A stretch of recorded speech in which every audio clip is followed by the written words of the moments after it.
Hello everyone, dear viewers, I'm back with the next video.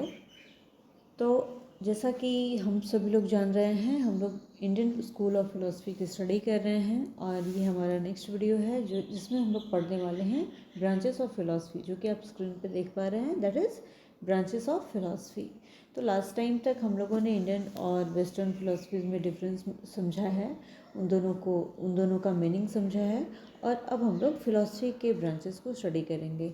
तो philosophy के कई सारे टाइप्स हैं, कई तरह की फ़िलासफ़ीज़ एग्जिस्ट करती हैं, बट किसी भी तरह की फ़िलासफ़ी का अपना 3 तरह के उसके ब्रांचेस हैं, जिसमें the first one is metaphysics, that is study of existence.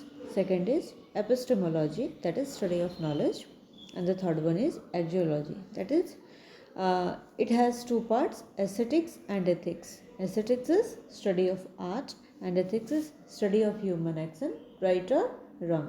Okay, so एक एक करके हम लोग समझते हैं इसको. Metaphysics is what? That is study of existence, है ना. किसी भी फिलॉसफी का क्या आधार है, क्या उसका बेस है, क्यों इसका फॉर्मेशन हो रखा है ना, इसका बेसिक सिद्धांत क्या है, ये सारी चीज़ें हैं study of existence. Okay, so next one is epistemology. Epistemology में किसी पर्टिकुलर फिलॉसफी के अनुसार उसका क्या उसमें क्या ज्ञान प्रस्तावित है, वो सारी चीज़ें हम लोग एपिस्टेमोलॉजी में अध्ययन करते हैं. फिर है axiology. Axiology is what? Two parts are there. Aesthetics. Aesthetics is study of art. वो किसी पर्टिकुलर फिलॉसफी के अकॉर्डिंग उसमें क्या सारी चीज़ें, क्या कौन सी कलाओं का वर्णन उसमें किया गया है, कौन सी कलाएं उसके अंतर्गत आती हैं, ये सारी चीज़ें एस्थेटिक्स हैं. और एथिक्स, किसी पर्टिकुलर फिलॉसफी के अनुसार उसमें ह्यूमन एक्शन क्या होना चाहिए, क्या इंसान को करना चाहिए, क्या इंसान को नहीं करना चाहिए, right, what is right, what is wrong, ये सारी चीज़ें एथिक्स के अंतर्गत आती हैं. तो ये सारी चीज़ें मैं डिस्कस कर रखी हूँ, वही सारी चीज़ें यहाँ पे लिख रखी हैं. Metaphysics is the branch of philosophy that considers the physical universe and the nature of ultimate reality. It asks questions like what is real, what is the origin of the world. इसके अनुसार जो हम लोग संसार है उसकी ultimate reality को जानने की जानते हैं हम लोग कि क्यों इसका एग्जिस्टेंस हो रखा है, और इसके अनुसार हम लोग इन क्वेश्चंस का आंसर हम लोग फाइंड आउट कर पाते हैं कि व्हाट इज़ रियल, वास्तविक ज्ञान क्या है, वास्तविकता क्या है, और what is the origin of the world, इस संसार का ओरिजिन क्या है. Next one is epistemology. Epistemology is a branch of philosophy that considers how people come to learn what they know. इसके अनुसार हम लोग जान पाते हैं कि क्या ज्ञान एग्जिस्ट करता है उस फिलॉसफी के अनुसार, क्या ज्ञान हमें प्राप्त करना चाहिए. It refers to the nature and origin of knowledge and truth. तो नॉलेज और ट्रूथ को जानने का ये एक माध्यम बनाता है, जिसके अनुसार चूँकि यहाँ पे ज्ञान की बातें होती हैं, इसके अनुसार क्या ज्ञान प्रस्तावित है, ये सारी चीज़ें हम लोग जान पाते हैं. तो इसके बेसिस पे हम लोग नॉलेज एंड ट्रूथ के नेचर और ओरिजिन को भी जान पाते हैं.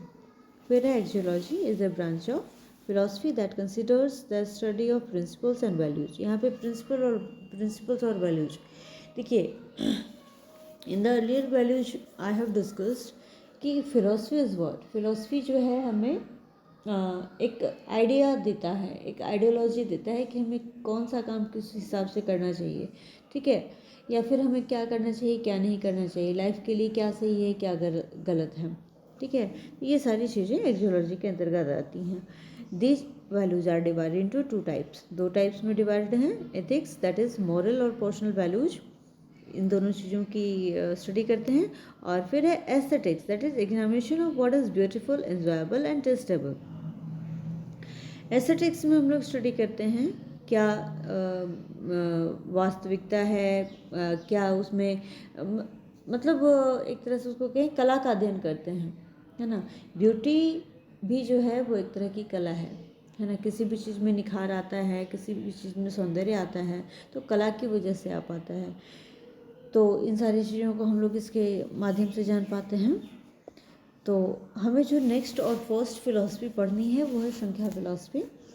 तो इसके बेसिक डिस्क्रिप्शन के पहले हम लोग कुछ और चीज़ें जान लें. तो देखिए, हिंदू फिलॉसफी जो कि ऑर्थोडॉक्स है, इसके अनुसार कुल 6 फिलॉसफीज़ यहाँ पे बताई गई हैं जो कि एंसेंट इंडिया में इमर्ज हुई थी, और ये अलग अलग तरह की टीचिंग है, वर्ल्ड व्यूज़ हैं। तो ये 6 तरह की हैं। पहला है संख्या, योगा, न्याय, वैशेषिका, मीमांसा एंड वेदांता। ठीक है, तो हम लोग यहाँ पे 3 पढ़ने वाले हैं, संख्या, योगा एंड वेदांता। ओके, तो हम लोग स्टार्ट करते हैं संख्या फिलॉसफी से। संख्या जैसा कि नाम से स्पष्ट है, ठीक है, जैसा कि नाम से स्पष्ट है, संख्या यानी इसको हम लोग संख्या किसे कहते हैं, नंबर को। ठीक है, तो यहाँ पे जो भी ज्ञान है वो नंबर के फॉर्म में है, हम लोग आगे देखेंगे इसमें। तो देखिए, यूनिवर्स का जो क्रिएशन हुआ है उसके अनुसार, है ना, एक मेन एक प्रिंसिपल है कि 2 चीज़ें एग्जिस्ट करती हैं, कॉज एंड इफेक्ट। हम लोग कहते हैं, अक्सर कहा जाता है और ऐसा सुनने में भी आता है सॉरी, कि हर चीज़ के पीछे एक कॉज है और हर चीज़ का अपना एक इफ़ेक्ट है ना। हम लोग जो कुछ कर रहे हैं इस चीज़ के पीछे भी कुछ वजह है, और हम लोग जो कर रहे हैं उसका भी अपना एक इफ़ेक्ट होगा। ठीक है, so everything is preceded by a cause and everything is succeeded by a effect। ठीक है, हर काम के पहले एक कॉज आता है और हर काम के बाद एक उसका इफ़ेक्ट आता है। ठीक है, तो यहाँ पे 2 चीज़ें हैं, सत्कार्यवाद और असत्कार्यवाद। सत्कार्यवाद के अनुसार इफ़ेक्ट कॉज में प्री निहित होता है, प्री एग्जिस्ट करता है। ठीक है, इसके अनुसार इफ़ेक्ट जो है कॉज में प्री एग्जिस्ट करता है। और असत्कार्यवाद इसका जस्ट अपोजिट है, इसका कहता है, इसके अनुसार इफ़ेक्ट जो है कॉज में निहित नहीं होता, it does not exist in cause, that is effect is considered as a new beginning. Effect जो है वो नई बिगनिंग मानी जाती है। ओके, तो ये आपका ये 2 चीज़ें हैं। मैं इसको एक एग्जांपल के थ्रू आपको एक्सप्लेन करना चाहूँगी कि देखिए, दूध और दही, ठीक है, तो दही बनने की जो टेंडेंसी है, सत्कार्यवाद के अनुसार दही बनने की जो टेंडेंसी है वो दूध में ऑलरेडी निहित होती है। ओके, यानी कि दही इफेक्ट जो है वो कॉज में प्री एग्जिस्ट करता है। Cause is what, milk, and effect is what, दही। यानी कि दही बनने की जो टेंडेंसी है वो दूध में ऑलरेडी निहित होती है। फिर है असत्कार्यवाद, ये कहता है कि इफ़ेक्ट उसमें निहित नहीं होता, ये एक नई बिगनिंग होती है। अब इसके अनुसार दही बनने की जो टेंडेंसी है दूध में निहित नहीं होती है, बल्कि हमारे किसी एक्शन की वजह से वो दही में कन्वर्ट हो जाता है ना, वो अपना एक न्यू बिगनिंग है ना। तो ऑब्वियस सी चीज़ है कि मिल्क को हम लोग बॉईल करते हैं, एक नॉर्मल टेम्परेचर पे लाते हैं, नॉर्मल से थोड़ा ज़्यादा टेम्परेचर पे लाते हैं, गुनगुने टेम्परेचर पे लाते हैं, और फिर उसमें अगर ये कुछ कर्ड वगैरह मिलाया जाता है और थोड़ी देर के लिए उसको रेस्ट करने के लिए छोड़ा जाता है, तब वो दही में कन्वर्ट होता है। ओके, तो ये एक ह्यूमन एक्शन की वजह से होता है। लेकिन सत्कार्यवाद कहता है कि नहीं, ये तो ठीक है, ह्यूमन एक्शन की वजह से तो होता है, लेकिन वो अपने आप में भी एक टेंडेंसी है जो कि दूध में निहित होती है। अब है फिर से सत्कार्यवाद के अनुसार 2 ओपिनियंस हैं, क्योंकि इसका कहना है कि इफेक्ट जो है कॉज में निहित होता है। तो इसमें 2 चीज़ें हैं, परिणामवादा और विवर्तवादा। परिणामवादा कहता है कि cause gets completely transformed into an effect. Cause जो है इफेक्ट में कम्प्लीटली ट्रांसफॉर्म होता है। ओके, कोई भी कॉज जो है वो इफेक्ट में वो कम्प्लीटली ट्रांसफॉर्म हो जाता है अब जैसे दूध है वो दही बन चुका, तो वो कम्प्लीटली एक ट्रांसफॉर्मेशन हो गया। और विवर्तवादा कहता है कि cause is reflected into an effect. ठीक है, जो कॉज है, मतलब हम लोग जो कुछ कर रहे हैं वो अपने अनुसार अपना एक इफेक्ट रिफ्लेक्ट करता है। ठीक है, अब दूध में हमने कुछ एक्शन किया जिसकी वजह से वो दही में कन्वर्ट होकर के हमारे सामने रिफ्लेक्ट हुआ। ओके, सो संख्या फिलॉसफी जो है वो परिणामवादा को सपोर्ट करती है। ठीक है, completely transformed into an effect. तो संख्या believes that this world is an effect, यहाँ पे कुछ चीज़ें इंपॉर्टेंट हैं जो आपके एग्जामिनेशन पॉइंट ऑफ व्यू से। संख्या मानती है कि ये वर्ल्ड एक इफेक्ट है, तो इस इफेक्ट का एक कॉज होना चाहिए। वो कॉज क्या है? प्रकृति है। इस पॉइंट को याद रखिएगा, this cause is nothing but प्रकृति। क्वेश्चन आता है कि व्हाट इज़ द, आपको मैच करने के लिए दिया जाएगा, जैसे कि हम लोग आगे भी देखेंगे। प्रकृति जो है वो कॉज होती है, Prakriti is the root cause of this world. प्रकृति की वजह से ये संसार में सारी चीज़ें घटित होती हैं, तो प्रकृति को जो है रूट कॉज माना जाता है। ये एक ऐसा कॉज है जिसका कोई कॉज नहीं है। ओके, ये रूट कॉज है। राइट, प्रकृति जो है वो रूट कॉज है। ये एक ऐसा कॉज है जिसका अपना फिर कोई कॉज नहीं है।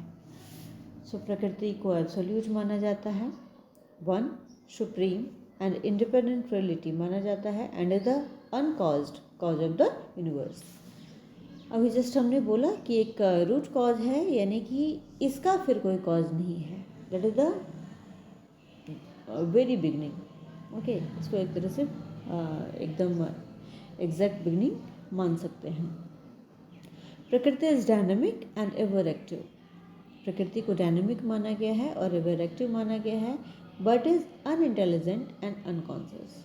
एक्टिव तो है, डायनामिक है, और चेंजिंग सिचुएशन में है, बट ये अनइंटेलिजेंट है, मतलब इसमें कोई इंटेलिजेंस नहीं है और अनकॉन्शियस स्टेट में है ना, एक बेहोशी की अवस्था में है, इसे ऐसा माना गया है। संख्या मीन्स नॉलेज, ज्ञान और नंबर। संख्या को हम लोग नंबर कह सकते हैं, इंग्लिश में हम लोग नंबर ही कहते हैं इसे। द वर्ड संख्या is derived from the word संख्या विच मीन्स नंबर, है ना। फिलोसफी के अनुसार हम लोग SAMKHYA लिखते हैं, बट ये जनरल वर्ड जो हम लोग संख्या बोलते हैं वही है और इसका मीनिंग नंबर है। ओके, इसके फाउंडर सेज कपिला हैं, कपिला मुनि हैं, इसे भी याद रखना है। सो बेस्ड ऑन ड्यूअलिस्टिक फिलॉसफी, ये ड्यूअलिस्टिक फिलॉसफी पे बेस्ड है, पुरुषा और प्रकृति, इन दोनों चीज़ों पर बेस्ड है। और ये गॉड में विश्वास नहीं करता और वेदा में विश्वास करता है। गॉड में विश्वास नहीं करता, जिसकी वजह से इसे ऑर्थोडॉक्स माना गया है, और ये वेदा में विश्वास करता है। मेटाफिजिक्स में है, this universe is consisting of two kinds of realities. दो तरह के रियलिटीज हैं यहाँ, पुरुषा एंड प्रकृति। पुरुषा इज कॉन्साइस एंड प्रकृति इज कॉन्साइसनेस एंड पुरुषा इज कॉन्साइसनेस एंड प्रकृति इज मैटर। ओके, प्रकृति को अनकॉन्शियस माना गया है, ठीक है, प्रकृति को अनकॉन्शियस माना गया है, देख रहे हैं आप लोग। तो इसके अपोजिट में जो पुरुषा है, जो वर्क करता है संसार में, वो कॉन्शियस स्टेट में है। प्रकृति जो है वो मैटर है, पदार्थ के रूप में है अवेलेबल। एपिस्टेमोलॉजी में है, 3 प्रमाणाज बताए गए हैं संख्या फिलॉसफी के अनुसार। जैसा कि मैंने पहले ही बोला कि यहाँ पर जो चीज़ें हैं वो नंबर के फॉर्म में मिलेंगी, तो यहाँ पे 3 प्रमाणाज देखिए, यहाँ पे 3 जो इंडिकेट हो रहा है ये नंबर को इंडिकेट कर रहा है। ओके, तो 3 चीज़ें हैं, perception, inference and verbal testimony. Perception is प्रत्यक्ष, इन्फरेंस इज अनुमान and verbal testimony that is शब्द। ठीक है, 3 चीज़ों से हम लोग किसी चीज़ का प्रमाण हम लोग पाते हैं, या तो डायरेक्ट देखकर, जिसको हम लोग प्रत्यक्ष कहते हैं, अनुमान के आधार पे, दूसरा है अनुमान के आधार पे, ठीक है, और वर्बल टेस्टिमनी, शब्दों के माध्यम से। अगर कोई अपनी गलती को स्वीकार कर रहा है, यानी कि वो सच बोल रहा है, ऐसा हम लोग मान सकते हैं। बोली हुई चीज़ों को रिकॉर्ड किया जाता है, ठीक है, उसे एक करेक्ट माना जाता है। तो इस ढंग से चीज़ें चलती हैं। इस वीडियो के लिए मैं इतना ही रखती हूँ, आगे हम लोग नेक्स्ट पार्ट में डिस्कस करेंगे। ओके, सो हमारे साथ बने रहें। Thank you very much.